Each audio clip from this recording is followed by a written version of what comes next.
Whew. What's up, everybody? Fucking got cold here all of a sudden. Oh man, it's Alabama week, SEC championship week. Oh, payback time, right? Payback time for that fucking mediocre goddamn performance that we showed, and or whatever. Payback to that mediocre game that happened and we lost. Such fucking horse shit. Should have won that game. We should be undefeated right now, but that's what it is. Got some Jim Beam, some good old Kentucky gold before it goes away. Seeing less and less of it nowadays. Less pints, less fifths, less everything. I was going to drink some Jim Beam and drink a little bit of that. Get a little buzz. But for the key things for us to defeat Alabama, defeat Alabama is going to be, it's going to be controlling the ball just like first time around. We have to play keep away from them. We have to keep the ball away from Ty Simpson more than ever because he is their team basically. Ty Simpson is their offense. He's their entire team. They don't really have no good running backs or anything like that. Not like we have. We have some pretty good running backs emerging. Bowens, Frazier. They're pretty fucking good. Cash Jones, he's good in his own the way he plays. Here we go. Cheers, guys. Cheers, and let's beat Alabama, right? Beat Alabama, win the SEC, and head into the college playoff, carrying the SEC banner. I know Gunner will play good against Georgia Tech. Well, let me drink this real quick. Oh, man, that's good. Woo! It's good when you ain't had some whiskey in a while. Oh, actually tastes like whiskey. What was I saying? But yeah, it's gonna come down. Gunner. I feel like against Georgia Tech, Bobo and Gunner in the offense was showing as little as possible, so Alabama wouldn't really have nothing to go off of. They have to go back to Mississippi State and Texas to kind of see, and that's what I'm saying. So now they'll have to game plan for not only us running play action, passing it, doing our regular offense. They're gonna have to get ready if Gunner lines up in a Tim Tebow formation and decides to just run that motherfucker right up the middle at him. Pound for pound, Gunner, he ain't scared. I was calling him a Tebow 2.0 or the mini Tebow because he is. He's like a mini fucking Tim Tebow, dude. He's our Tim Tebow. I ain't seen quarterback design run formations like that where they put a fullback, a tight end, and they run the quarterback to the left or the right or up the middle. Haven't seen it since Tebow, since the Florida did it. So, yeah, it's badass. So now Alabama has to defend against that now. So it could get ugly against Alabama fast in the Mercedes-Benz. That's another thing. Our in-state rival actually helped us out. Them taking all that money, I think it was $10 million, taking $10 million from, I guess, Arthur Blank to have the game hosted at the Mercedes-Benz actually gave us, a week before, gave us a chance to practice or to play on the field. So now the players, they've all played on the field. They know how it's going to be. So, huge advantage. Like, thank you, Georgia Tech. I mean, hell, we both made. We made out with the win. Y'all made out with the money. Win-win situation, I guess. Georgia Tech, they're going to play us hard every year now. Year in, year out, that's going to be a hard game. It's not going to be a walk in the park like it used to be every year. That has changed 100%. But anyway, I was going to try a little of this good old Kentucky Gold, boy. Now, this is mixed whiskey here. This ain't like Jim Beam. This is like 30% whatever mixed with 70% spirit. It used to say it on there. It probably don't say it on the 200. Too small to put it on there.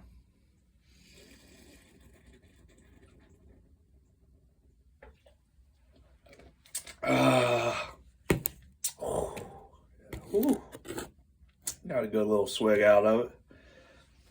It's actually smoother than the Jim Beam, but that's because it's not real whiskey. I mean, it has 30% real whiskey in it. So, of course, it's going to be smoother. The Jim Beam, it's real shit.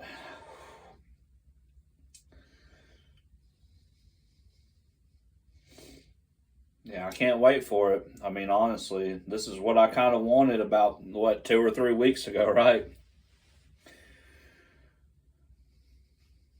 I kind of figured Texas A&M would lose because they have like some demons with Texas.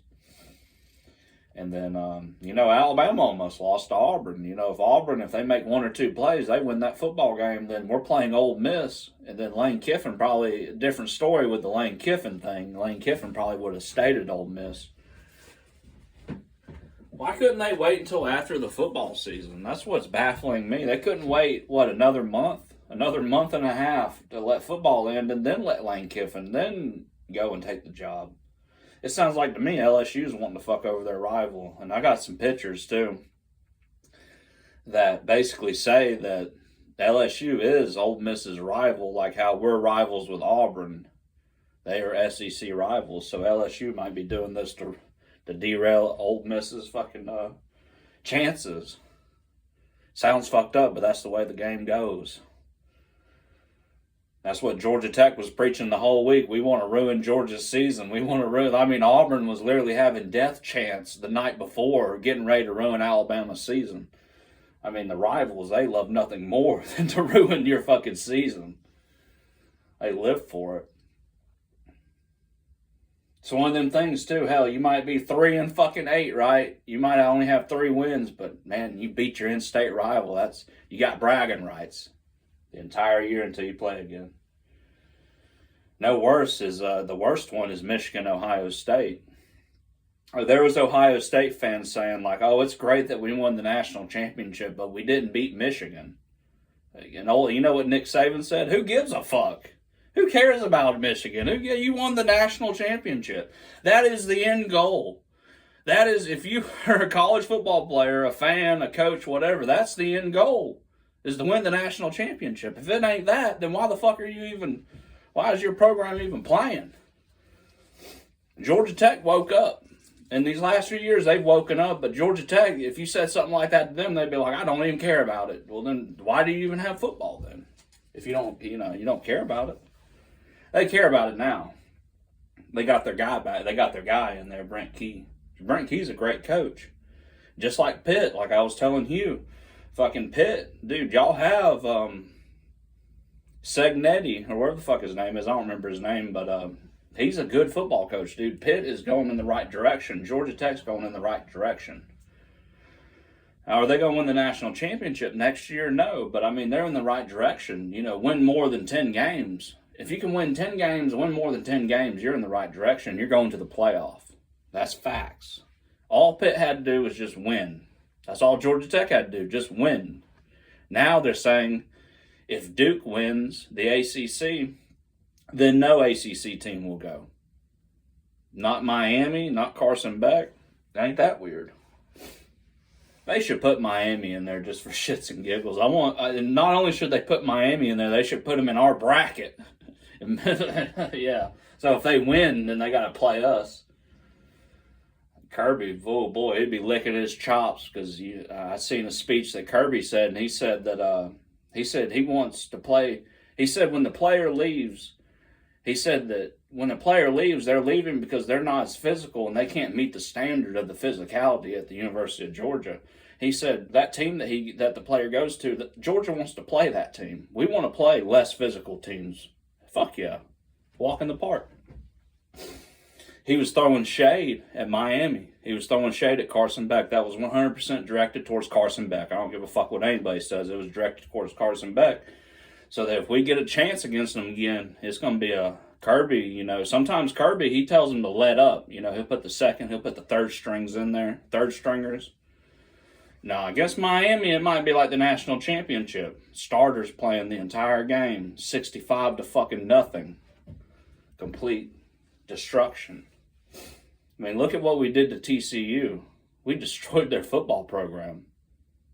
They basically had almost a losing season this year. We destroyed them, which sucks because I always liked TCU. So, that was like my most favorite out of all the Texas teams. When I'm not talking about Georgia, TCU was my favorite Texas team. I like their colors, horned frog, all that stuff. It's cool. They're down to earth, not fucking obnoxious like the Texas fans. Texas fans are some obnoxious fucking douchebags. And I guess they're going to put them in the playoff. They're going to put a 3-loss Texas team in over Miami that only has 2 losses. That makes total fucking sense, don't it? Total sense.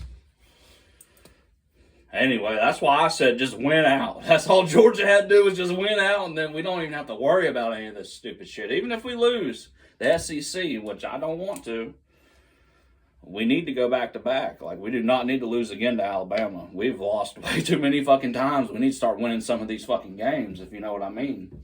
Like, right fucking now. Right now. This Saturday.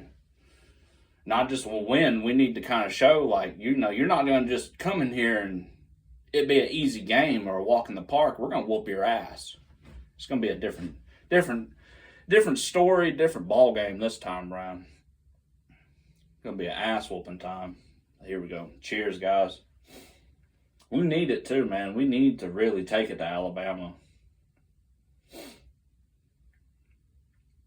I don't really care about this because our fans, they lean on the hedges during the game and all that, so it's not like the hedges are in pristine condition. The hedges have to be trimmed and, fixed after every fucking home game. But, Alabama and, teams have done this in the past. Georgia Tech used to do it. If Georgia Tech won, they would steal our hedges. So they would rip some of the hedges, which you probably shouldn't be doing. You're going to, whatever. But they were ripping these hedges off. And that's what Alabama did. Ty Simpson. There's a picture or a video where he's holding it in his mouth, like the Rose Bowl, like it's a rose, but he's holding our hedge in his fucking mouth. If that doesn't piss you off and get you so fired up to just take it to them. Don't even let them score. Don't even let them get in the fucking end zone like we did at Georgia Tech. Fucking 16 to 10 would be fine with me. 17 to fucking 10. That'd be fine with me. I guess they'd get in the end zone then, but we need to just take it to them defensively. We need to dominate them.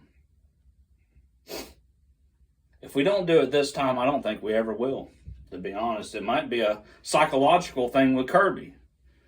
And with Georgia fans, before y'all start chewing me out and saying I hate fucking Kirby, good God, dude.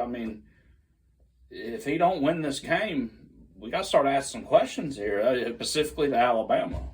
Does Kirby need to, not coach the game when we play him? Do you need to let Bobo take over? Good God. What's going on here? Anyway, that's all I'm going to say about that. Can't complain. 11-1, 10-1, wherever the fuck we are. Whew. Getting drunk, getting a buzz. Sober people call this getting drunk. It's funny. I call this a pregame. Oh, this is pre-gaming right here. Whew. Yeah, the Jim Beam is way stronger. A lot worse aftertaste, I guess a lot of people would say, but a better aftertaste. The Kentucky Gold's weaker. Still good, though. Still good. Nothing wrong with it. Let me get a swig of the Kentucky Gold real quick. Nothing wrong with that. Sweet. They add that caramel, that sweet flavor to it. Kind of ruins it. Hope everybody's doing good, though, over these holidays, and hope everybody had a great Thanksgiving.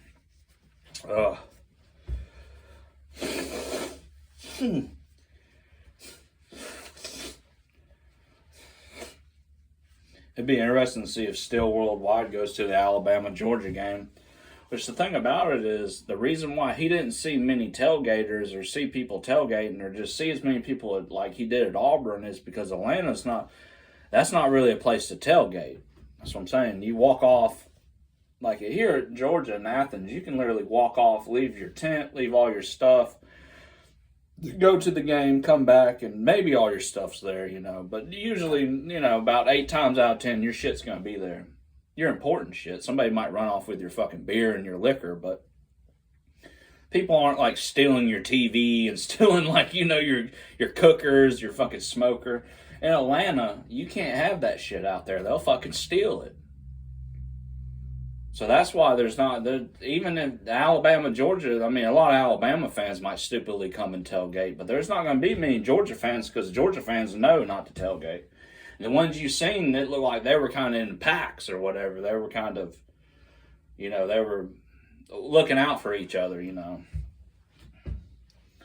Not like at a campus or a university. I mean, Auburn, that's like fucking bumfuck goddamn Billyville, goddamn Hillyville, or whatever, compared to Athens.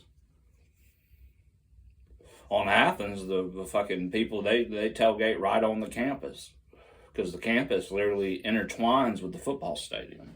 Everything. It's not like at Clemson, the football stadium's a mile away from the fucking college.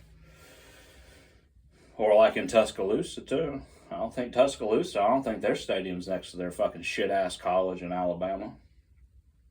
Old Alabama. But yeah, I want to see just a complete destruction of Alabama. Gunner getting his fucking 4 or 5 touchdowns. Nate Frazier getting, a couple. I'm talking about 50 points, 50, 60 points being scored on these faggots. Just relentless, right? Foot on the pedal, gas. 429 just ripping. Just fucking ripping through their ass, dude. Like, not sound fucking gay or anything, but just, we need to really beat them bad. That's what I'm saying. We need to really, because, they disrespected us. When they took them hedges and done all that, that's disrespectful. Desecrated our hedges. And the reason why Georgia fans don't care is because it's just like I told you at the beginning when I started talking about this. The fans, they lean on it, and it's not like the hedges are in pristine condition. Well, what if they were? And they did that.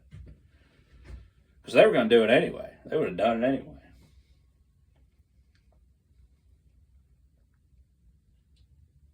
We need to get payback on them. Like, Alabama just does not. Yeah, fuck Alabama, dude. I'm tired of them. I just want them to go away at this point. We can play them once a year and whoop their ass, but I want them to go away. There's a side of me that was like, yeah, I want to play them in the championship game, get payback. Like, there's another side of me that I want them to lose. I want them to sit at home, them and all their fans, and watch us win the national championship. And they can be like the Michigan fans, right? Well, hey, you won the national championship, but we beat you. Well, we won the national championship. It doesn't matter that you beat us in week 4. Oh, we're going to whoop their fucking ass, dude. I'm telling you, we didn't show shit against them in Georgia Tech. We had to play a special game plan against Georgia Tech. People don't understand that Georgia Tech isn't built like the SEC schools. Georgia Tech is built in this weird hybrid defense, offense. Like, it took... That was a good win. Like, that was a good win. And you notice none of the talking heads aren't saying, like, oh, Georgia didn't play that good. No, Georgia, they done what needed to be done and got it done. We held them out of the end zone. For the first time, we held a team all year. Think about this, guys. All year, the first time we held an offense out of the end zone. We couldn't do it against them fucking Division, what were they, Division II schools. But we did against Georgia Tech. The team is coming together, man. First time we held a team without them getting in the end zone, scoring a touchdown all year. So, yeah, I'm excited. I'm excited for this game coming. Very excited. Cheers, everybody. Fucking let's beat Alabama, right?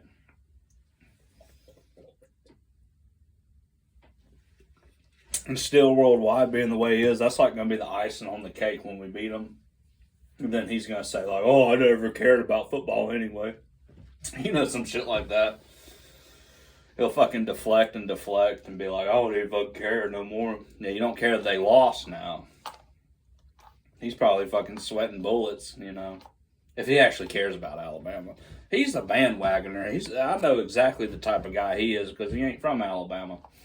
He's the type of guy when Nick Saban was their head coach, when Alabama was, I would say, dominating, right? Dominating year in, year out. They were competing for a national championship and winning it. Or they're in it. And I think that he latched onto that. Still worldwide. When Alabama was in their dynasty years, he latched onto that because he's a piece of shit, basically. He latches. Look at him. He's a fan of what? The Dodgers. The Dodgers. The Dodgers, Alabama, and then he was talking about how he's a fan of Kansas City. He's only a fan for the Browns to piss off Muskrat, but he's really a Kansas City fan. Well, Kansas City's been, the best team in the NFL for like the past few years. You can't make this shit up. He is a fucking bandwagoner. He's a bandwagoner. He might like his New York Giants at the core, but when it comes to like another fan, he knows that the New York Giants suck compared to this, like say we were talking about like, I don't know. I can't even think of a fucking NFL team. The Dallas Cowboys, right? Like, let's just say Dallas is better than New York, right? Dallas Cowboys are better than New York Giants. Well, still, he would deflect that and be like, well, what about Kansas City? Go Chiefs. You get what I'm saying here? Like, he will purposely, like, he'll just pick the better team to just beat you in an argument. That ain't going to work with Georgia. Because, boy, he should have wished that Alabama lost and Texas A&M won, and we played. There's a side of me too that wanted to play Texas A&M, so to prove like when we beat Texas A&M that we're the best fucking team in the country. Well, Texas A&M fell apart. So Ohio State, it looks like Ohio State's going to be a team to beat though, and man, when we played them years ago it was the first playoff game. Boy, it went down to the wire. I mean, Lee, you couldn't make this shit. You couldn't recreate this. Ohio State was lined up, kicking the field goal, time running out, 5, 4, they kick the ball, 3, 2, it hits fucking midnight, New Year's, midnight. He missed it wide left, and we won the game. It was a shootout, though, and Ole Miss was beating us the entire game. At one point, they were up by 2 scores, up by 2 touchdowns. And Stetson Bennett, Brock Bowers, and that offense, they fought. And they fought back and won the game. And it came down that field goal. And sometimes you got to have old lady luck on your side. And that's what we had that day. Just like against Tennessee earlier this year, when the Tennessee field goal kicker missed it wide right. You got to have a little lady luck on your side sometimes.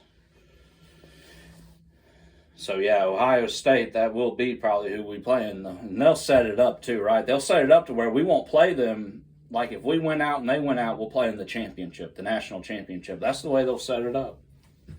Now, I'm all right with that. Give us Ohio State, motherfucker. I ain't scared of them, just like we weren't scared back then. But, boy, to say that they're not on the same caliber as the SEC, you're a fool. You're a fool. Because I'm going back to that game, and Stetson Bennett and Brock Bowers, they had to fight and crawl and dig their way out of that fucking game. They did it. We won. Barely, but we won. Same way with Tennessee at the beginning of the year. But our team, people have to understand, our team is a totally different team now than we were at the start of the year. Especially 4 games in. The crowd should have showed up more, and if any Georgia fans are still listening this late into the video, y'all should have showed up better, man. Y'all weren't elite. Y'all weren't loud. You weren't in their face. It was mediocre. You kind of thought that because Alabama had lost to Florida State that they weren't shit. Never underestimate Alabama or any other team. I don't give a shit if they're fucking coastal Central Florida Tech. A community college, I don't fucking care. You don't underestimate them, dude. Our underestimating is why they've scored touchdowns on us all this year. And, well, we need to get back to shutting them out. And if we can get back to that in this Alabama game and just shut them out. I mean, no touchdown. They don't get in the end zone one fucking time. They can kick field goals all day long. They can score 15 points in field goals. I don't give a shit. But they're not getting in that fucking end zone. It's going to be a statement heading into the playoff. The defense is back. The Georgia defense is back. Hope I'm not eating my words on Saturday. It's what I'd like to see. I'm not saying this is going to happen. I'm saying this is what I'd like to see. Hope everybody's having a great, like I said, they're having a great holidays and great, whatever. Fuck, dude. Getting a buzz. Whew, 25 minutes in. It's crazy, dude, these videos. It doesn't seem like that. It seems like it's been more like about 15 minutes. It's weird. Time's fucking flying by these days. On some even worse news, I seen that Ford Lightning owners are gonna sue Ford because Ford turned down their horsepower and turned down their shit because their people are dying and killing themselves in them. Well, then why Ford? First off, it caught me off guard when my buddy was telling me this. First thing I thought, Ford cares if you live or die in their vehicle. That was the first thing I thought. And the second thing I thought, why would they purposely detrimentally destroy their Lightning truck by turning the horsepower down? So I looked it up and I found out what it was. It's destroying the transmissions. They turn the power down because when you hook up a trailer to it, apparently you can hook a 15,000 pound trailer to it. Well, it breaks whatever. It breaks the fucking drivetrain, the electric fucking whatever. I don't know the name of the part, but it breaks it. So what Ford done was they just turned it down. So that, and it gave you a thing to tell you, you know, you can't tow that much, you can't do that, you can't rev it, blah, blah, blah. That's horse shit, man. You couldn't even build just let them break and then build the new ones right. So you couldn't even build the fucking vehicle right. They're no better than GM. They're all the fucking same, dude. They're all the same at this point. Every last one of them. As much as I love Ford and I truly believed that the Ford Motor Company was better than GM and Chevrolet. But they're stooping down to their tactics and their way of life. I don't like it. I don't like it one bit. I'm the type of guy, like, people are like, oh, that's a nice Chevrolet pickup truck. That's a nice thing. All I see is an engine that's about to blow up. A transmission that's about to start slipping at 230 miles to the dot. That's all I see. When people say 230,000 miles, that's the vehicle's done. Yeah. That's what Chevy and GM wants you to believe. The vehicle's done. Send it to the junkyard. Go ahead and just scrap it. Hell, the paint's perfect. The body's perfect. Just go ahead and just get rid of it. Just scrap the whole thing. Send it off to China so they can build a car. Yeah.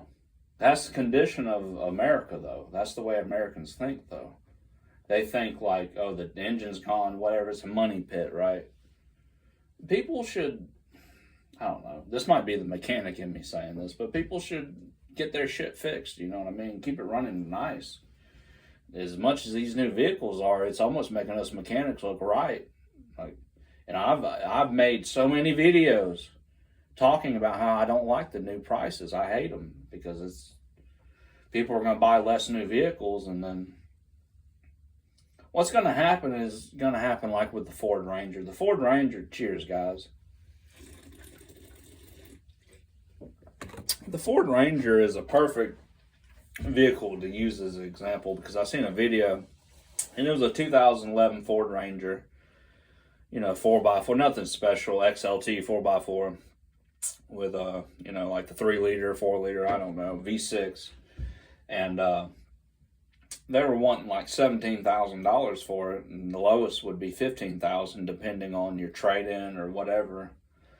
And a lot of people were in uproar saying like, goddamn, that's way too much fucking, for that old of a truck being a 2011, that's too much for it.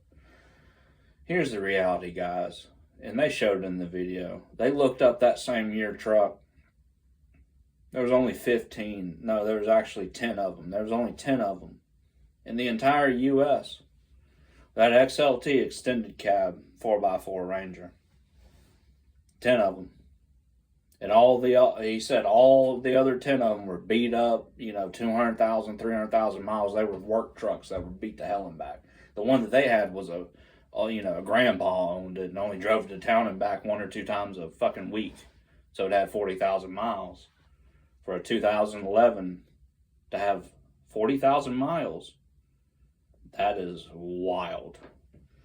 I think they're charging too less for it. I think it should be 20,000. That's what the truck's really worth. So what he was basically saying is, show me another truck that you can buy. They don't exist. The people that have them, they're keeping them. This is what I told my friend, and told my dad or whatever last week. And I said, the people that have them old F-150s, the Silverados, the Dodges, the Rangers, the S10, it says the S10 somebody took care of, right? Not very many. A Dodge Dakota, they're keeping them. They're keeping them in a garage. They're keeping them either just to keep them or they're keeping them for their kids so their kid can drive it.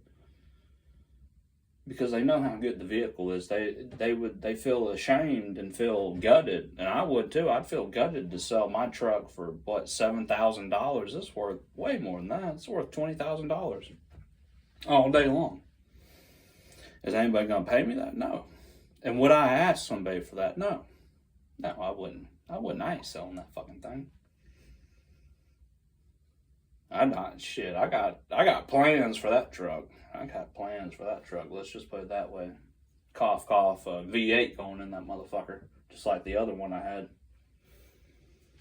Well, I'm going to do it right this time. I'm going with the 5-liter. Going with the Coyote. Doing it right. I ain't going to go with some old piece of shit ass fucking engine.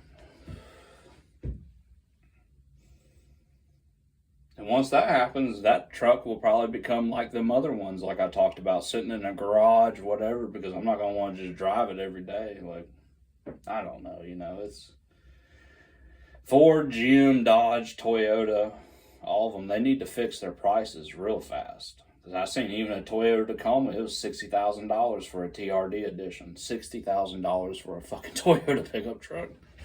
Are you fucking kidding me? You can get a full-sized F-150 for $5,000 more. I know, right? Still $60,000. For $5,000 more, you can get a full-size pickup truck. Oh, man, these trucks are really only worth about 40 grand. Tops, 40 grand. I mean, I'd say more, probably about 35, 30 grand. Wouldn't you say? That's what they used to be. Not too long ago either. Let's go back 2019 before COVID hit. A work truck F-150 was $26,000. An XLT F-150 was $30,000. An XLT was $35,000. A Sport ranged from $40,000 to $55,000. A Lariat, $55,000. King Ranch, $60,000. So the top of the line King Ranch Lariat was cheaper than an entry-level XLT now. Or a Sport. Now, all the Sport is it has a different chip in it. It has a different programming. Like the engine, it runs a little harder. If I'm right, I don't know if they do that anymore. I'm talking about my truck. And then, that's it. And it has an appearance package too. It has a better radio, better speakers, better seats, but just a better interior all around, like a sporty kind of. Think about 2000s, like surfer bros, going out, that's what they were trying to capture. That's what Sport is sporty, athletic type look to it. Anyway, cheers, guys. That's enough about fucking that bullshit, fucking Ford. They've screwed the pooch. I see now they're going backwards. They're making smaller F-150s. They're going to call their work trucks. Here's where it gets stupid. I mean, here's where it gets, it should downright piss you off. Because you can't buy some of these trucks unless you have a fleet card. So you're an actual contractor, right? You actually own a business. All these work trucks are being equipped with the 5-liter V8. The passenger vehicles are being equipped with the V6 turbocharged engine, so you're literally getting a EcoBoost when they could give you the 5 liter. And the only reason why they're using the 5 liter in the work trucks is because the EcoBoost has failed, basically. It has failed as a work engine. It can be a passenger fucking engine, but it has failed. Like Ford, that engine has failed Ford. There's no ifs, and buts around it. It's failed. And that's why they're slapping the 5 liter and everything. Well, I went and looked, and you can get an XL F-150 5 liter for about $35,000. You know how much the work truck one is? About $27,000. So if you have a fleet card or you have a fleet business, you can get that same truck. It's the exact same truck. Cheaper. About 10 grand cheaper. 8,000 cheaper. That's what Ford is. Just, I could name 10 different things that's pissing me off, and that's one of them. Because they used to let you buy them work trucks. They used to let you buy that if you wanted it, because, I mean, hell, you walk on the lot, you should be able to buy any vehicle on the fucking lot. That used to be their motto. Not anymore, Ford. And that's what that pisses me off more than anything. That's probably my number one thing that pisses me off. Is they're charging more for a work truck and passing it off as a fucking passenger vehicle. That's what's pissing me off. These are GM Chevrolet tactics that they're using. It's pissing me off that they didn't use when that 2007 Ford Ranger was made. Ford had some dignity. They didn't do this shit. It was about beating, about outperforming. I'm going on a rant now. I am getting a good buzz. I'm ranting now, guys. But it's true, though. Ford went into a decimal state, I feel like. If they're about to be sued silly by all these fucking activists, by these people that bought their fucking cars, bought their piece of shit electric F-150. Just let it break. Oh, but that ruined the reputation. You're going to ruin your reputation anyway by lowering the power. All you're doing is proving that these computers and all the computers and all this stuff doesn't belong in an automobile. It doesn't belong in a car. I have preached this to the hills. A 2007 Chevrolet, Dodge, Ford was the pinnacle. I don't know about the pinnacle, but that was as far as it needed to go when it comes to electronics. And I think everybody agrees with me. It didn't need to go any farther than that. They don't need to be able to turn your horsepower down. Are you kidding me? And I wanted to please these people that are talking to me, my dad and my friends and stuff.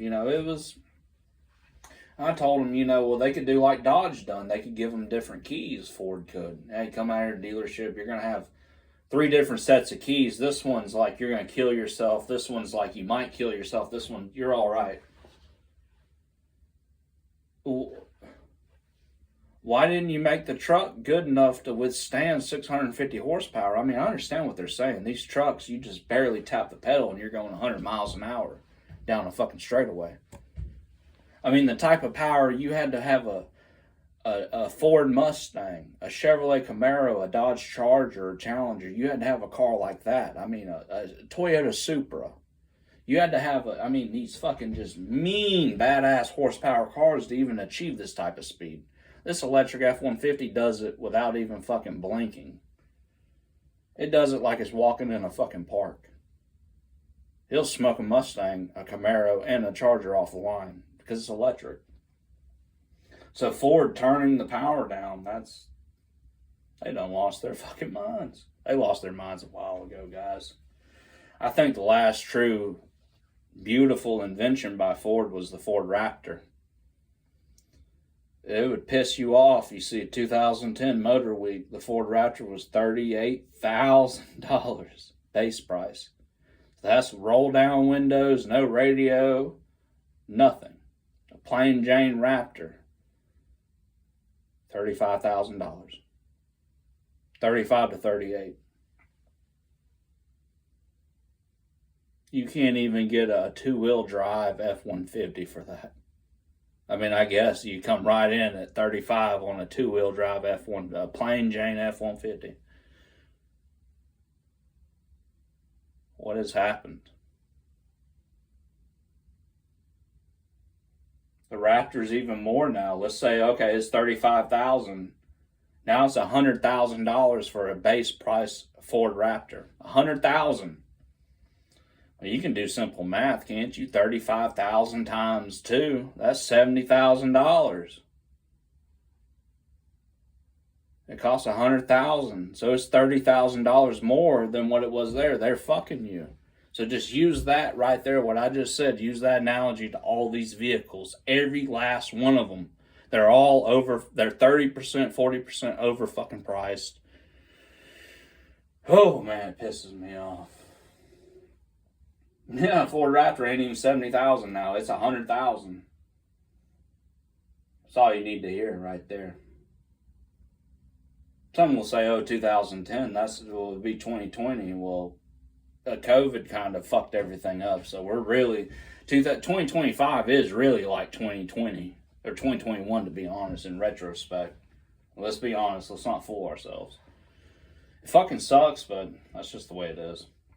I never would want a Raptor anyway. Even back then, it's like you could build a badass off-roading vehicle for so much cheaper than that thing. But it had the 6.2 liter, and that engine will run forever. Like, them engines are the holy grails. There's F-250s, they had 800,000 miles, 6.2 liter. They asked the owner, it had 800,000 miles. I guess you did the oil change every 3,000 miles, and the dude said no, every 10,000 miles. And they just looked shocked. They're like, whoa. Yeah, it was the best engine Ford ever made. And when it started failing too, I remember in 2017 or 18, the Ford 6.2, it started the fast lane truck. They took it up the IKEA gauntlet, and the radiator blew, and it cracked the engine block. That next year, Ford discontinued it because Ford done what Chevy refuses to do, basically. Ford said, hey, this engine, we know it's not as good as it was. We're not going to continue selling it. Chevrolet, they don't give a fuck. Chevrolet, they continue selling it year in, year out. It's not the worst it's ever been. That fast lane truck, I posted a thing, and the dude was like, this is a really beautiful, pretty fucking truck. Yeah, it looks fucking immaculate, dude. The GMC, it looks better than the Ford, all of them. It's beautiful. It's like a fucking Rolls Royce. It's beautiful, dude.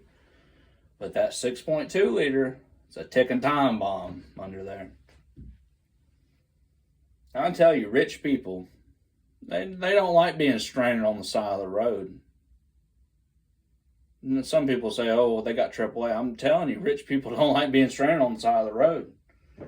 So they'll take it back there, oh, whatever, and go right to the BMW, right to the Mercedes, right to them. So GM, what they're doing, General Motors, is detrimental. They're ruining their brand. And like I said, the 6.2 was kind of like the Ford 6.2. They were bulletproof. Like, you go back to 2010, a 6.2 in a Chevrolet, that's fucking holy grail of Chevrolet engines. So fucking, it is. But they've lost their quality. And people don't understand that. People don't understand they've lost their quality. They probably do now. The best thing Chevy can do is just go ahead and start slapping them little V6 turbos in there, and maybe the Duramax, the Baby Max, the little baby Duramax, maybe that'll save them. That's what I told my dad and told my friends. I said, if you're going to tow a trailer every day and say, I want to go buy a new pickup truck, why would I buy a gas or buy a electric truck when I can buy the 3.0 Power Stroke Ford diesel? Which, as of right now, the Power Stroke's having no problems. Of course it's not. Of course it's not. That engine's built right. Why would I want an electric truck when I can have the diesel? And Ford offers it. Chevrolet does too. Dodge does too. So, why would I want the electric? People need to start waking up the electric. And these people that bought, I know they're suing Ford. They got fucked. Let's just be honest, they got fucked.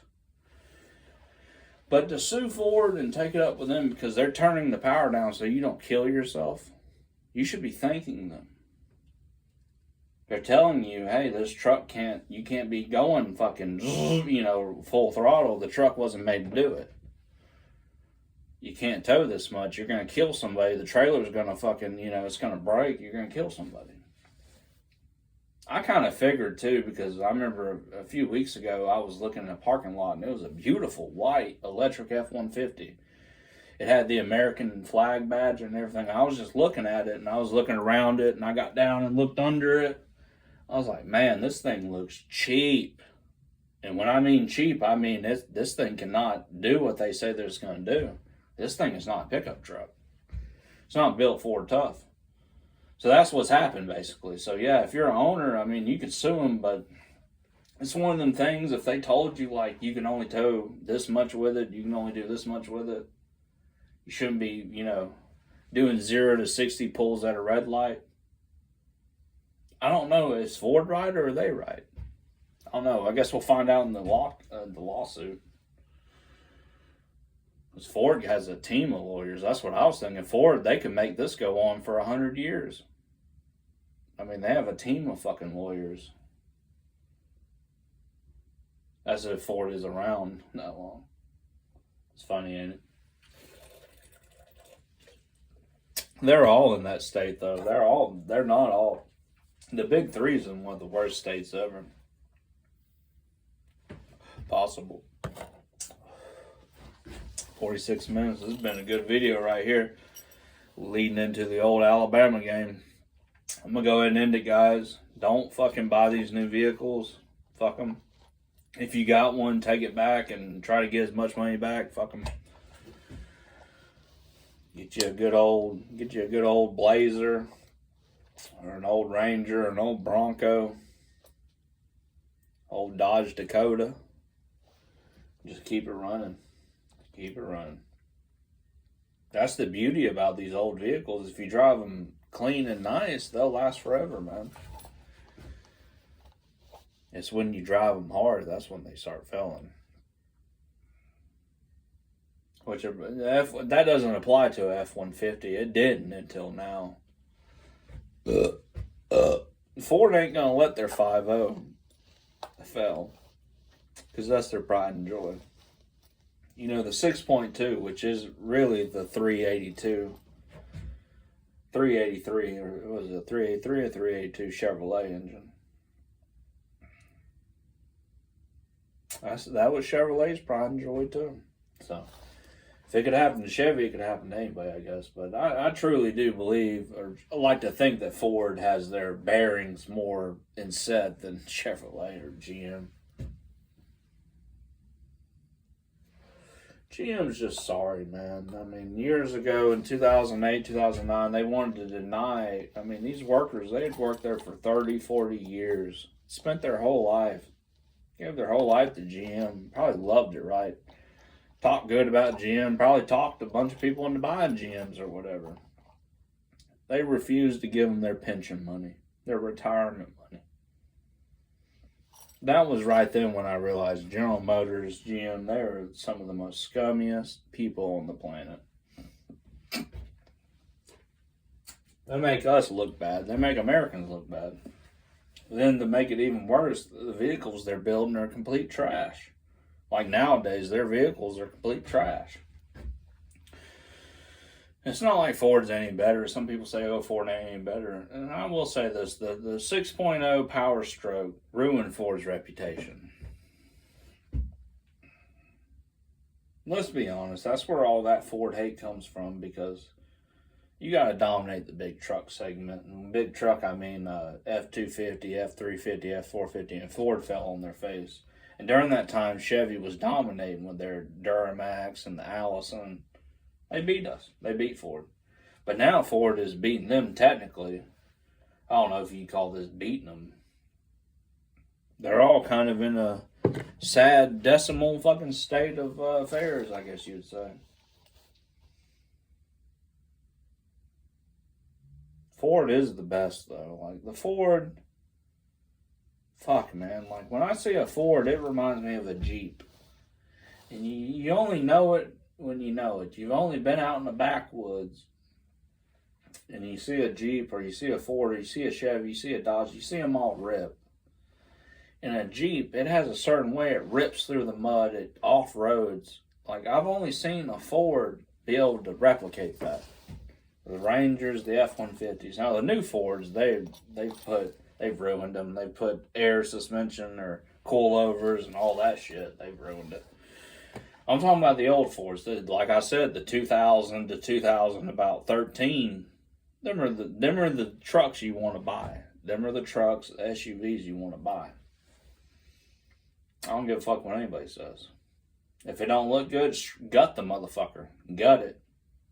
And rebuild it. It'd be less. Let's say that Ranger I was talking about. Let's not even use the Ranger. Let's use a Ford Explorer, for example, or a Chevrolet Tahoe. You get you a 2005 Chevrolet Tahoe or a Ford Explorer. You gut the son of a bitch. All the way down to bare metal. Put new seats, new everything. New paint. Repaint the goddamn thing. New drivetrain. New engine, new transmission. Ball joints, tie rods, control arms if it needs it, differential, everything. The whole thing's rebuilt, basically. That would be cheaper than buying a brand new fucking Chevrolet or a brand new Ford. That's if the body's in good condition. Well, you get it from Florida, you get it from down south.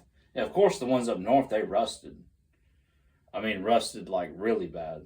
Like rusted away. That's because of all the salt they put on the roads up there. If they didn't put all that salt, well, I guess they have to melt the. That's what does it. The salt with the moisture, it accelerates the rust. A lot of people say, you can spray underneath there and all that. I don't think that really matters. Like, it can get in there just one little point, and it'll rust the entire fucking car. It'll rust the paint. It'll ruin the paint. That's the point. Once the paint's gone, it's going to rust. Just the way it is. But yeah, I'm going to end the video. Goddamn, dude. Georgia needs to just take it to Alabama this week. I mean, I'm talking about shutout. Not even letting them get in the end zone. They can get a field goal here or two, but just a demanding, just fucking dominating win. But hell yeah, go Dogs. Everybody have a great fucking day. Have a great week. Have great holidays.